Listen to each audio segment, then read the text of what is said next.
Dalam upaya untuk mewujudkan swasembada pangan yang dicanangkan oleh pemerintah sejak masa Orde Baru dan saat ini, diperlukan adanya pemerintah yang memiliki visi ke depan untuk memfokuskan kebijakan dan program pembangunannya pada sektor pertanian termasuk di Provinsi Bali. Pesatnya pembangunan pariwisata di Bali meskipun sempat meredup saat pandemi COVID-19 masih tetap menjadi primadona bagi pemerintah untuk membangun Bali.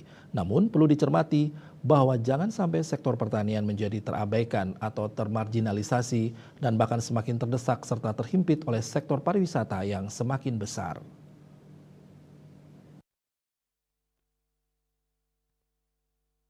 Sektor pariwisata dan pertanian diharapkan berjalan bersama-sama saling melengkapi yang pada ujungnya adalah mensejahterakan masyarakat Bali dan petani Bali.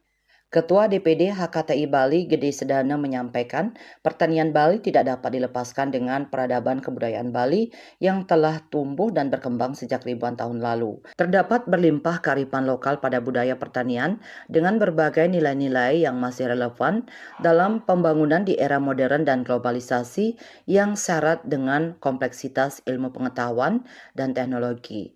Visi Satkerti Loka Bali sangat diharapkan dapat menjamin terwujudnya pembangunan sektor pertanian di Bali untuk menjaga keharmonisan sumber daya alam budaya Bali dan petani Bali serta masyarakat lainnya. Subak misalnya harus diberikan porsi atau alokasi kebijakan yang sangat produktif untuk memperkuat nilai-nilai budaya dalam sistem subak yang memiliki filosofi Trihita Karana. Secara mikro, budaya pertanian dalam sistem subak merupakan cerminan terhadap aktivitas kegiatan sosial, ekonomi, dan politik masyarakat Bali pada lingkup makro. Pemerintah melalui kepemimpinan di tingkat provinsi dan kabupaten kota diharapkan saling bersinergi dalam berbagai kebijakannya yang terkait dengan penguatan budaya sistem subak yang berujung pada kelestarian budaya dan kesejahteraan para petani beserta keluarganya. Diperlukan adanya grand strategi pemerintah yang terintegrasi dan tersinergi antar atau lintas sektoral dengan key performance indikator yang jelas. Para petani yang tergabung dalam sistem subak termasuk subak abian, peternak, nelayan, dan kelompok petani lainnya diharapkan semakin diberikan perlindungan dan pemberdayaan guna benar-benar merasakan peningkatan kesejahteraannya melalui hasil produksi yang mereka lakukan, bukan dari hasil menjual lahannya. Inventarisasi dan identifikasi subak, subak abian, dan kelompok petani lainnya diharapkan dilakukan dan dianalisis untuk dapat dirumuskan kebutuhan dan selanjutnya disiapkan program-program implementatif di tingkat petani.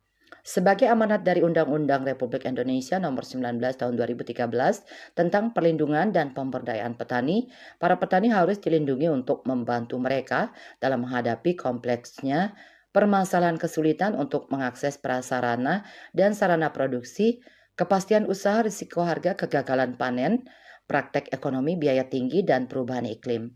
Dengan perlindungan ini akan dapat diwujudkan kedaulatan dan kemandirian petani dalam rangka meningkatkan taraf kesejahteraan, kualitas dan kehidupan yang lebih baik, memberikan kepastian usaha tani, dan melindungi petani dari fluktuasi harga, praktek ekonomi biaya tinggi, dan gagal panen. Bali Pos melaporkan.